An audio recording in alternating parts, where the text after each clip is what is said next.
નમસ્કાર મિત્રો, આજે સચ્ચાઈ જયપાલસિંહ મુંડાણીનો છેલ્લો અને 5મો મણકો. આજે 2 નવેમ્બર 2020.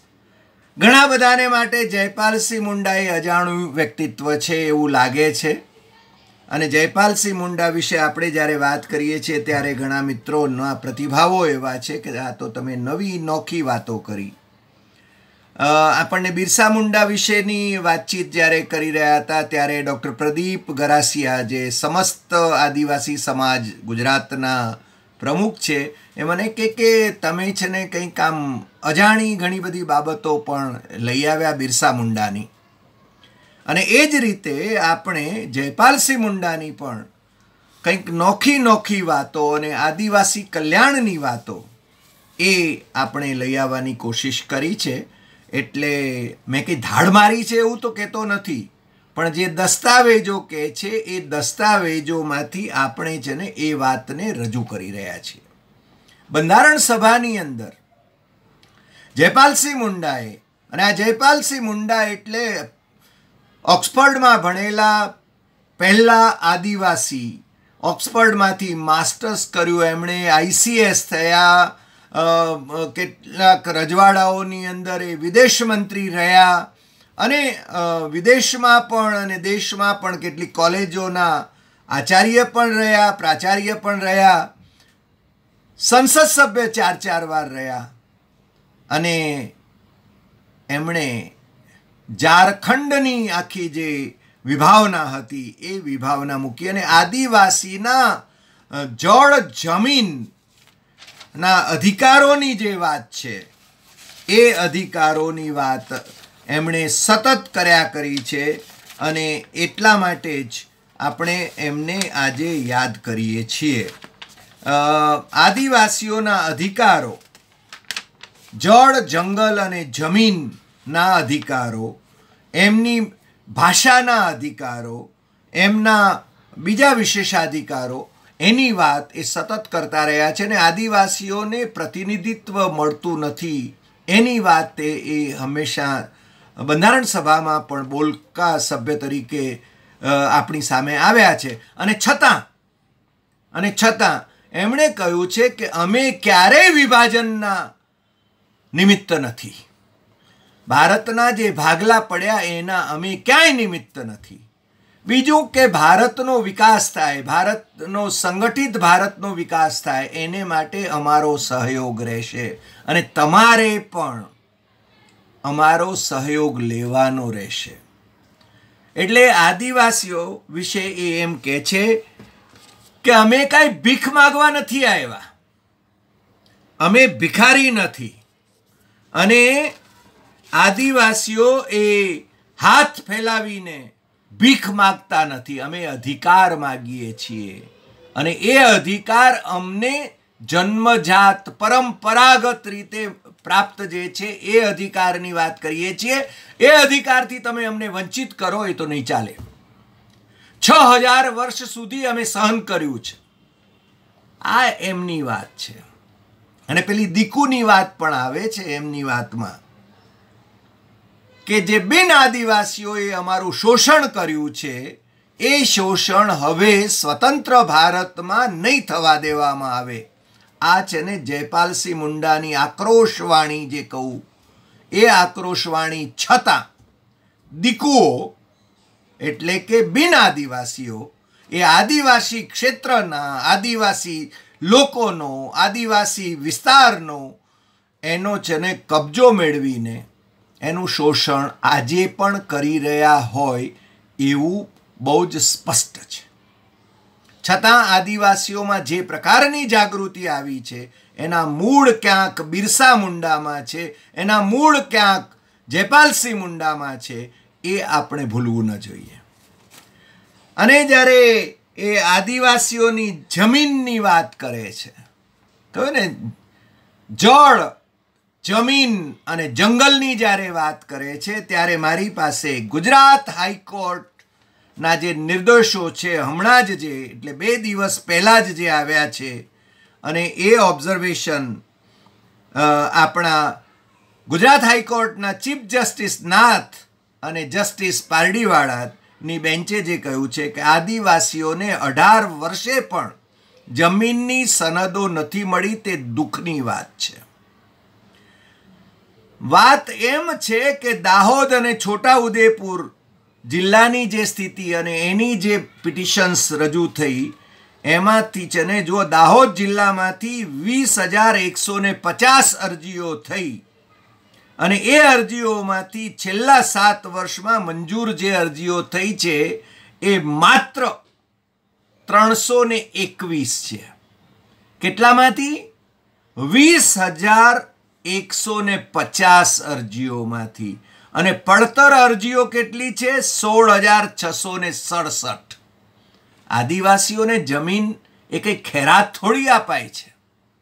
આદિવાસીઓના હકની એના હક પત્ર આપવાના છે. પણ જો દાહોદ જિલ્લાની આ પરિસ્થિતિ છે ને, આ આંકડા સત્તાવાર આંકડા છે. આપણને છે ને કોઈને ઉશ્કેરવા માટેના આંકડા નથી, આ સરકારી આંકડા છે. હાઈકોર્ટની અંદર રજૂ થયેલા આંકડા છે. મારી પાસે અખબારોમાં પણ પ્રકાશિત થયેલા આંકડા એ છે અને અદાલતમાં જે પ્રસ્તુત કરવામાં આવેલા છે એ આંકડા છે. છોટાઉદેપુર જિલ્લાની અંદર 17,557 અરજીઓ કુલ આવી છે. એમાંથી 7 વર્ષમાં મંજૂર અરજીઓનો આંકડો 461 છે.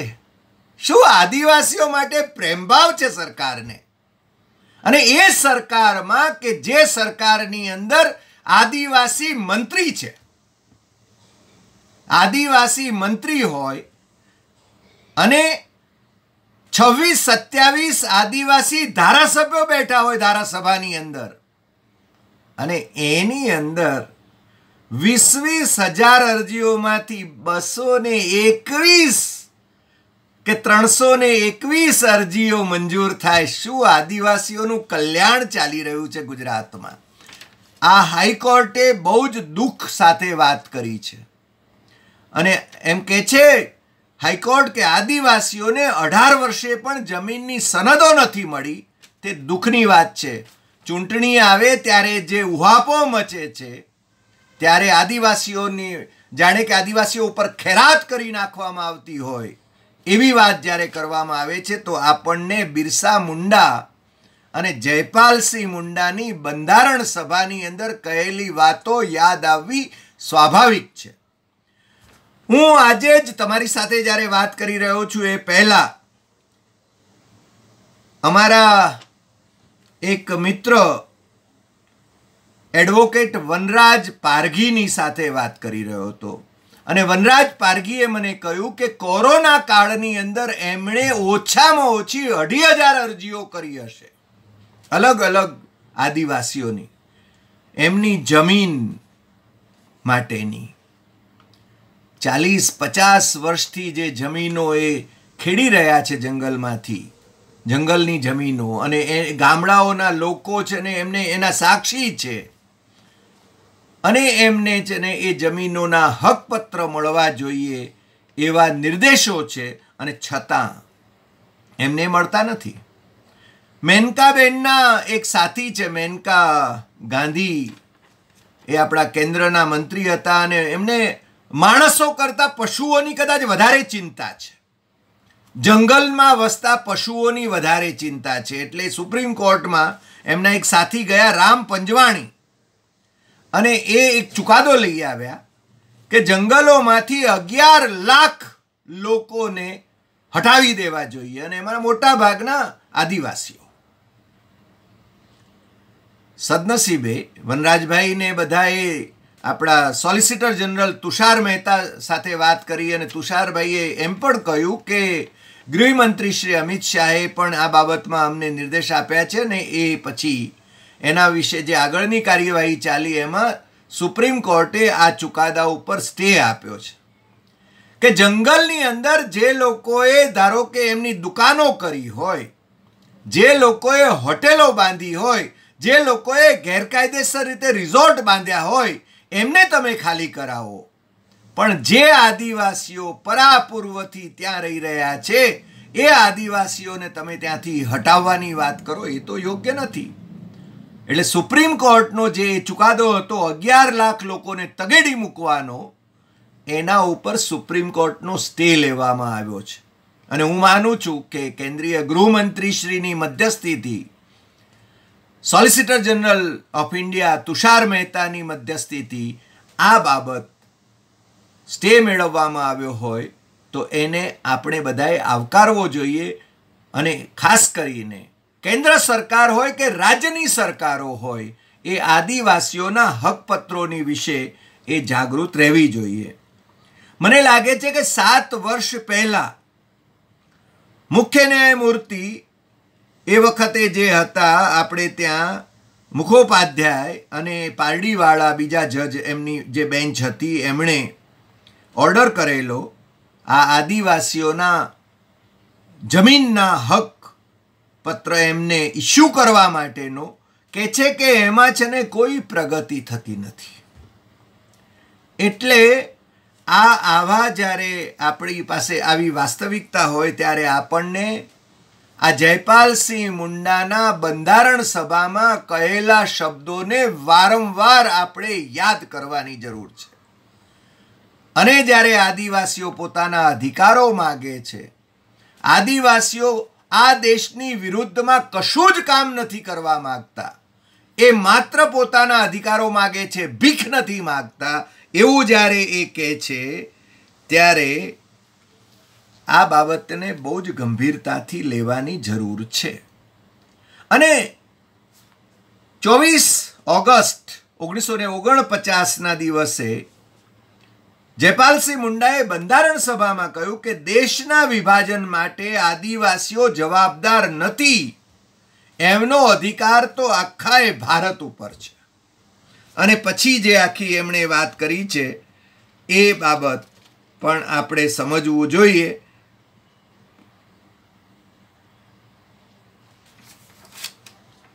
એ જયપાલસિંહ મુંડા બંધારણ સભાના અધ્યક્ષ એટલે કે ડૉક્ટર રાજેન્દ્ર પ્રસાદને એમના શબ્દો યાદ દેવડાવે છે.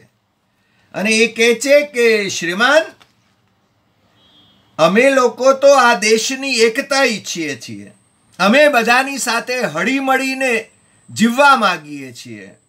શ્રીમાન, આ સંબંધમાં તમારા જ શબ્દો હું ટાંકવાની રજા લઉં છું કે 9 વર્ષ પહેલા તમે રામગઢની કોંગ્રેસની સ્વાગત સમિતિના અધ્યક્ષ હતા, ત્યારે તમે જે શબ્દો કહ્યા હતા એ શબ્દો હું તમને અત્યારે સંભળાવવા માગું છું. અને મને પણ એમ લાગે છે કે ડૉક્ટર રાજેન્દ્ર પ્રસાદ એટલે કે આપણા પહેલા રાષ્ટ્રપતિ અને બંધારણ સભાના એ વખતે જે અધ્યક્ષ હતા, એ ડૉક્ટર રાજેન્દ્ર પ્રસાદના એ શબ્દો એ જે જયપાલસિંહ મુંડા 24 ઓગસ્ટ 1949 એટલે બંધારણ લગભગ તૈયાર થવામાં હતું. નવેમ્બરમાં તો એનો ફાઇનલ ડ્રાફ્ટ રજૂ થયો હતો. એટલે એ કહે છે કે શ્રીમાન ડૉક્ટર રાજેન્દ્ર પ્રસાદને કહે છે કે હું તમારા શબ્દો ટાંકવા માગું છું. અને એમના શબ્દો મને લાગે છે મારે તમને પણ સંભળાવવા જોઈએ. જયપાલસિંહે જે ટાંક્યા હતા એ કેટલા અદ્ભુત શબ્દો છે. राजेंद्र प्रसाद ये वक्त कहेलू कि बिहार के उस भाग की जहां आज तक महान सभा हो रही है, बिहार के उस भाग की जहां आज ये महान सभा हो रही है, अपनी कुछ विशेषताएं हैं. रामगढ़नी बात है, रामगढ़ में कांग्रेस નું अधिवेशन મળ્યું હતું એ વખતની વાત છે. इसका सौंदर्य अद्वितीय है, इसका इतिहास भी अद्भुत है. इस भाग के निवासी अधिकतर वे लोग हैं जो भारत के आदिवासी कहे जाते हैं. उनकी सभ्यता अन्य लोगों की सभ्यता से बहुत भिन्न है. प्राचीन वस्तुओं की खोज से प्रमाणित हुआ है कि यह सभ्यता बहुत प्राचीन है. आदिवासियों का वंश अस्त्रिक आर्य वंश से भिन्न है और इस वंश के लोग भारत के दक्षिण पूर्व में बहुत दूर दूर तक कई द्वीपों में बसे हुए हैं. इस भाग में उनकी संस्कृति अन्य स्थानों की अपेक्षा अधिक सुरक्षित है. ये बात नहीं है कि आर्यों और आदिवासियों का कभी रक्त संबंध हुआ ही न हो. वास्तव में उनके बीच बहुत रक्त संबंध और आदान प्रदान हुए. आर्यों ने उनसे बहुत ही बातें ग्रहण की, उन्होंने आर्यों से बहुत सी बातें ग्रहण की, किंतु इन सब बातों के होते हुए भी वे अलग ही रहे। विशेषज्ञों की ये सम्मति है कि बिहारियों का रंग रूप, उनकी खोपड़ियों की बनावट और उनकी भाषा भी ये प्रमाणित करते हैं कि उन पर आदिवासियों का प्रभाव पड़ा है। आदिवासियों ने बिहारियों पर अपना प्रभाव डाला और उन्होंने उनकी संस्कृति और भाषा को बहुत अंश से स्वीकार कर लिया। आ डॉक्टर राजेंद्र प्रसादे जे बात करी छे ए बात पण जयपालसिंह मुंडा ए वखते रजू करे छे अने ए कहे छे के अमे लोकोए अलग मतदार संघो माग्या नथी, अमे लोगो संयुक्त मतदार संघोनी ज वात करीए छीए अने अनुसूचित जातियों और अनुसूचित आदिम जातियों के लिए स्थान रक्षित रखने के पक्ष में हम हैं। मुझे आशा नहीं है कि 10 वर्ष की अवधि में, जिसमें केवल 2 सामान्य निर्वाचन हो सकेंगे, आदिवासी भारत के अन्य लोगों के स्तर पर आ जाएंगे और इस अवधि के पश्चात स्थानों के रक्षण की आवश्यकता न रह जाएगी।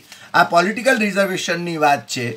धारासभाओमां पहला 10 वर्ष माटे अनामत स्थानों राख्या था अनुसूचित जाति और अनुसूचित जनजाति माटे, जे दर 10 वर्षे एने વધારવામાં આવે છે અને 2020માં એની મુદત પૂરી થઈ એટલે એને પાછી વધારવામાં આવી છે અને તમને નવાઈ લાગશે કે હજુ પણ એની અનામત પ્રથા, આ અનામત પ્રથા દર 10 વર્ષે વધે એવી આખી જે જોગવાઈ છે એની સામે ડૉક્ટર બાબા સાહેબ આંબેડકરના પૌત્ર પ્રકાશ આંબેડકર એ પણ ઝુંબેશ ચલાવી રહ્યા છે અને બીજા લોકો પણ ઝુંબેશ ચલાવી રહ્યા છે કે આ અનામતનો કોઈ અર્થ જ નથી, કારણ કે આમાં તો જે છે ને સત્તા પક્ષ હોય છે અથવા તો વિપક્ષ હોય છે, એ પક્ષની ભૂમિકા લઈને આદિવાસીઓ કે દલિતોએ વાત કરવી પડે છે, એટલે એ એમના સમાજના હિતની બાબતમાં મૂક પ્રેક્ષક બનીને રહે છે।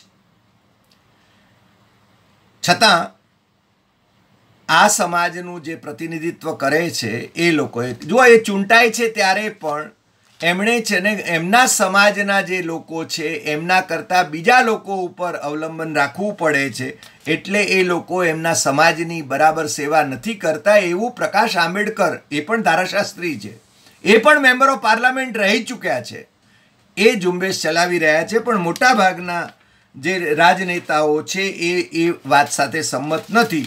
અનામતની જે બીજી પ્રથા છે, આપણે ત્યાં 3 પ્રકારની અનામત, આ રાજકીય અનામત, બીજી પ્રથા જે છે એ નોકરીઓ, સરકારી નોકરીઓની અનામત, અને એને માટે કોઈ સમય મર્યાદા એસસી કે એસટી માટે નહોતી। અને ત્રીજી અનામત એ શૈક્ષણિક ક્ષેત્રની અનામત, એને માટે પણ કોઈ સમય મર્યાદા આપણે ત્યાં નહોતી। પોલિટિકલ રિઝર્વેશન માટે 10 વર્ષની જે મર્યાદા હતી એ સતત વધારાતી ગઈ, એટલે ઘણી વખતે એમ કહેવાય છે કે અનામત પ્રથા માટે માત્ર 10 વર્ષની જ જોગવાઈ હતી। અને આપણે ત્યાં લોકસભાના જે સ્પીકર પેલા મહાજનબેન અહીંયા ગાંધીનગરમાં આવીને પણ ભરડી ગયા હતા કે આ અનામત પ્રથા 10 વર્ષ માટે હતી અને એને હયાવત ચંદ્ર દિવાકરો ચાલુ રાખી છે। હકીકતમાં આ બાબત સાચી નથી। અનામત પ્રથાની સમીક્ષા કરવાના સંદર્ભમાં કે પછી જેને એનું કઈ રીતે એનું અમલ કરવાનો, એના સંદર્ભમાં કોઈ પણ સુધારાઓ કરવાના હોય તો એ સંબંધિત સમાજોના પ્રતિનિધિઓને વિશ્વાસમાં લઈને કરવા જોઈએ। એટલે એ વખતે જે વાત કરે છે કે જયપાલસિંહ મુંડા કેટલું એને બહુ દૂરનું ભાળ્યું છે અને એ આખી વાત એ કરે છે। એ કહે છે કે આદિવાસી મંત્રણા પરિષદમાં પણ એમ કે આદિવાસી પ્રભાવી પ્રતિનિધિઓને સ્થાન હોવું જોઈએ। અને બીજું જે બહુ મહત્વની વાત એ કરે છે, એ મને આજે ખાસ કહેવાનું મન થાય છે કે લોકતંત્રના અથવા તો લોકશાહીના પાઠ બંધારણના નિર્માતાઓએ આદિવાસી લોકો પાસેથી શીખવા જોઈએ. અને આ જે વાત એમણે કરી છે એ 5 સપ્ટેમ્બરના એમના ભાષણમાં, 5 સપ્ટેમ્બર 1949ના ભાષણમાં એમણે કરી છે. અને એ કહે છે, એ વખતે ઠક્કર બાપાને પણ એ પડકારે છે. ઠક્કર બાપાને વિશે પણ એ કહે છે કે તમે તો 2 વર્ષ પહેલા આસામ ગયા હશો, હું તો 1 વખત 2 વખત નહીં પણ ડઝન વાર ગયો છું અને મદ્રાસથી હું અપરિચિત નથી. આ જુઓ, જયપાલસિંહ મુંડાને તો ઘણી બધી ભાષાઓ આવડતી હતી. એમને તેલુગુ અને તમિળ પણ આવડતી હતી. અને એ પાછા બંધારણ સભાની અંદર કહે પણ છે. અને એ વખતે કહે છે કે મુझे नहीं मालूम कि श्री ठक्कर साहब को कितनी आदिवासी भाषाओं की जानकारी है. એટલે ઠક્કર બાપા કે એ વખતે બંધારણ સભામાં હતા. ઠક્કર બાપા કહે છે एक की भी नहीं. એટલે પાછા જયપાલસિંહ કહે છે मुझे खुशी है कि आप इतने सच्चे हैं कि ये स्वीकार कर लिया कि आप एक भी आदिवासी भाषा नहीं जानते हैं. એટલે વળી પાછા ઠક્કર બાપા કહે છે बस एक गुजरात के आदिवासियों की भाषा में जरूर जानता हूँ. હવે જુઓ, ગુજરાતના આદિવાસીઓની ભાષા એટલે કોઈ એક ભાષા નથી. મારા વિદ્યાર્થીઓ, મેં કહ્યું ને કે દાહોદથી માંડીને દક્ષિણ ગુજરાત સુધીના મારા એમફિલના જે વિદ્યાર્થીઓ કે પીએચડીના વિદ્યાર્થીઓ જે મારી રિસર્ચ ઇન્સ્ટિટ્યૂટ શેરલિપમાં, સરદાર પટેલ રિસર્ચ ઇન્સ્ટિટ્યૂટમાં હતા, મોટાભાગના આદિવાસી વિદ્યાર્થીઓ હતા. એમની પ્રત્યેક જિલ્લાના આદિવાસીઓની ભાષા અથવા તો એમની બોલી કહીએ કે એમની જે ભાષા કહીએ એ એકમેકને ન સમજાય એવી હતી. એટલે ગુજરાતના આદિવાસીઓની ભાષા એ એક છે એવું માનવાને કોઈ કારણ નથી. મને લાગે છે ઠક્કર બાપાએ કેમ કહ્યું કે ગુજરાતના આદિવાસીઓની ભાષા જરૂર, ઠક્કર બાપા કદાચ દાહોદના આદિવાસીઓની ભાષા જાણતા હશે. પણ મને બરાબર યાદ છે કે સનતભાઈ મહેતા જે આપણા નાણાપ્રધાન હતા, સનતભાઈએ એકવાર કહેલું કે આપણે ત્યાં જે પ્રકારની આખી જે પેલી વ્યવસ્થા છે કે આદિવાસીઓને શિક્ષિત કરી નાખવાની ગુજરાત સરકારમાં છે ને એક વિશેષ એનો પ્રકલ્પ છે. એણે જે પુસ્તકો પ્રકાશિત કર્યા છે એ પુસ્તકો છે ને નસવાડીની અંદર ને બીજા અંતરિયાળ પ્રદેશોમાં એ છે ને માળીએ ચડાવી લીધેલા છે. કારણ કે એ ત્યાં અમુક વિસ્તારોમાં તો એ લોકોને ગુજરાતી આવડતી પણ નથી. અને જ્યાં સુધી આદિવાસી ક્ષેત્રના જે બાળકો છે એમને એમની બોલીમાં, એમની ભાષામાં તમે ભણાવો નહીં, ત્યાં સુધી એનો કોઈ મતલબ છે નહીં. અને એટલે જ મને લાગે છે કે 14 સપ્ટેમ્બર 1949ના રોજ મુંડા, જયપાલસિંહ મુંડા 3 ભાષાઓની વાત કરે છે કે એ બંધારણમાં સામેલ કરાવી જોઈએ. એ કહે છે કે મુંડારી, ગોંડી અને ઉરાવ એ 3 ભાષાઓને એમાં સમાવેશ કરવો જોઈએ. એટલે કહે છે કે 176 જેટલા આદિવાસી સમૂહો છે. એટલે હું એમ નથી કહેતો કે એમ કે 176 આદિવાસી ભાષાઓ છે, એમની ઉપભાષાઓ પણ છે, થોડી જુદી જુદી ભાષાઓ પણ છે. પણ હું એમ કહું છું કે આ જે મુખ્ય જે 3 ભાષાઓ છે એ મુંડારી, ગોંડી અને ઉરાવ, એ 3 ભાષાઓ એની વાત આપણે કરવી જોઈએ. અને એ કહે છે કે હું જ્યારે આદિવાસી ગણરાજ્યોની વાત કરું છું ત્યારે અમારા કેએમ મુનશી જે છે, કનૈયાલાલ માણેકલાલ મુનશી, એ એમ માને છે કે હું આદિવાસીઓના અલગ ગણરાજ્યની વાત હવે માગણી કરી રહ્યો છું. પણ હું એવી કોઈ માગણી કરતો નથી. અમે તમારી સાથે છીએ. અમે છે ને સમાજની સાથે સમરસ થઈને જીવવા માગીએ છીએ. અમે અધિકારો માગીએ છીએ, અમે ભીખ નથી માગતા. આ છે ને એમની બહુ સ્પષ્ટ વાત છે. આદિવાસીઓ ભિખારી નથી, હાથ ફેલાને આયે નહીં હે, એમ એ બહુ જ પ્રામાણિકપણે કહે છે. અને મને લાગે છે કે એમનો જે આક્રોશ છે એ આક્રોશ પેલો કહે છે ને કે 6000 વર્ષની વેદનામાંથી એ પ્રગટતો હોય એવું લાગે છે. કે દીકુઓએ 6000 વર્ષથી અમને છે ને જે પીડા આપી છે એ પીડાની સામેનો એ આક્રોશ છે એવું જયપાલસિંહ કહે છે. વારંવાર કહે છે. પણ આદિવાસીઓ એ આ દેશને તોડવાના પક્ષે ક્યારેય નથી. એ વારંવાર કહે છે, એ પોતાના દરેક ભાષણમાં કહે છે. અને એ કહે છે, એમના કેટલાક શબ્દો પણ મને એટલે કહે છે કે તમે આદિવાસીઓની નિયત ઉપર શંકા કરતા નહીં. એ 5મી સપ્ટેમ્બર 1949ના રોજ એ કહે છે કે તમે આદિવાસીઓની નિયત પર શંકા નહીં કરતા. કેટલાક માણસો બંધારણ સભાની અંદર છે તો તમે આદિવાસીની વાત કરો છો, આદિવાસી સંસ્કાર ને સંસ્કૃતિની વાત કરો છો, તો તમે આદિવાસી વેશભૂષામાં કેમ દેખાતા નથી? આ એ પાછો ટોણો મારે છે એમને બંધારણ સભાની અંદર. કારણ કે જયપાલસિંહ મુંડા એ સુટેડ બુટેડ છે, ઓક્સફર્ડમાં ભણેલા છે, અને છતાં એ આદિવાસીયતની વાત કરે છે. કેમ? એણે છે ને પોતળી પહેરીને જ આવવાનું, એણે છે ને માથે પાઘડી પહેરીને જ આવવાનું, એણે છે ને આદિવાસી વેશમાં જ આવવાનું. એ કેમ ન આવી શકે? તમે જુઓ, ડૉક્ટર બાબા સાહેબ આંબેડકર ઓલવેઝ વેલ ડ્રેસ પર્સન. એટલે પણ આપણે ત્યાં બંધારણ સભાની અંદર જરા ટાંક ખેંચનારાઓ હોય છે, પણ એ લોકોને પણ છે ને જયપાલસિંહ બરાબર જ જડબે સલાક જવાબ આપે છે. એ કહે છે કે जैसा कि मैंने कहा, हमें अभी भारत के वृद्ध पुरातत्व की खोज करनी है.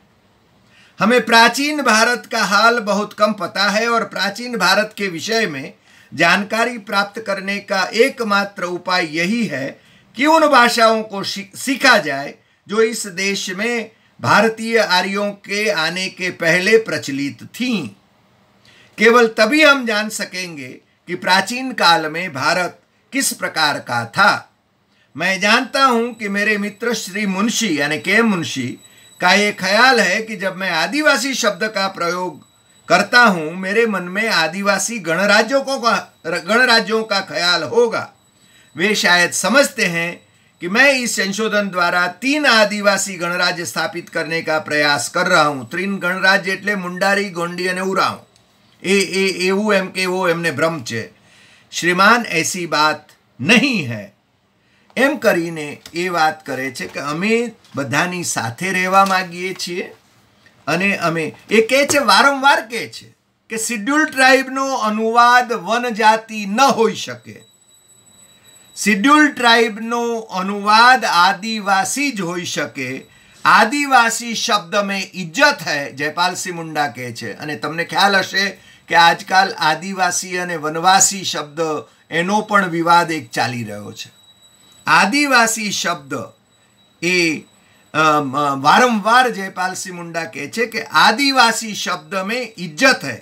આદિમ જાતિ મુંડા એ આદિવાસી છે. આ વાત એ બહુ સ્પષ્ટપણે કહે છે. અને ડૉક્ટર રાજેન્દ્ર પ્રસાદે જે એ વખતે વાત કરેલી એ વાતનું પણ એ સ્મરણ કરાવે છે. અને એ જયપાલસિંહ મુંડા કન્નડ પણ જાણે છે, तमिल पण जाने छे. અને એ કહે છે કે मैं 30 वर्ष से डॉक्टर सुनीति कुमार चटर्जी की विचारधारा को मानता हूं कि सब भारतीय भाषाओं के लिए अंतर्राष्ट्रीय ध्वनि प्रणाली होनी चाहिए. अंतर्राष्ट्रीय ध्वनि प्रणाली का अर्थ ये है कि मैं तमिल का ऐसे ही उच्चारण कर सकता हूं जैसे कोई तमिल भाषी करता है. मैं कन्नड़ी भाषा को ऐसे बोल सकता हूं जैसे कोई कन्नड़ भाषी बोलता है. किसी भाषा को जाने बिना मैं उसे पढ़ सकता हूँ, उसका उच्चारण कर सकता हूँ जैसे उस भाषा वाला उसका उच्चारण करता है. पर मैं जानता हूँ कि सदन उसे स्वीकार नहीं करेगा. અને એ કહે છે કે મારે તમિળમાં થોડી વાત કરવી છે. તો રાજેન્દ્ર પ્રસાદ એમને કહે છે કે રહેવા દો, અમને ખબર છે કે તમને ઘણી બધી ભાષાઓ આવડે છે. એટલે એ જે વાત કરે છે कि इस देश में प्राचीनतम लोगों की भाषाओं को इस अनुसूची में मान्य स्थान मिलना चाहिए. मैं दोनों ओर के सदस्यों को आश्वासन देना चाहता हूं कि मैं इस भाषा तथा लिपि संबंधी झगड़े में नहीं पड़ना चाहता. सदन जो कुछ स्वीकार कर लेगा, मैं और मेरे लोग शीघ्र उसे अपना लेंगे. और इसी भावना से मैं सदन से कहता हूं कि वह मेरे संशोधन को स्वीकार कर अपनी सहिष्णुता प्रदर्शित करे। આ છે ને 14 સપ્ટેમ્બર 1949, એટલે કે લગભગ છેલ્લા દિવસોની એ વાત છે। અને મને લાગે છે કે આજે આપણે જ્યારે આ જયપાલસિંહ મુંડાના આ અધ્યાયનું સમાપન કરી રહ્યા છીએ અને આવતીકાલથી આપણે અવનવા ઐતિહાસિક કિસ્સાઓની શ્રેણી પાછી શરૂ કરીશું। એટલે તમને જેવા પ્રતિભાવો આપવાનું મન થાય કે તમને કોઈ પ્રશ્નો હોય તો તમે જરૂર અમને મોકલતા રહેજો। આજે આટલી વાત, આવતીકાલે ફરી મળીશું બરાબર રાતે 9 ટકોરે ડૉક્ટર હરિ દેસાઈની યુટ્યુબ ચેનલ પર। અને તમે અમારી સાથે જોડાયેલા રહેશો અને તમને આ મણકો ગમ્યો હોય તો સૌથી વધારે એને શેર કરતા રહેશો। નમસ્કાર।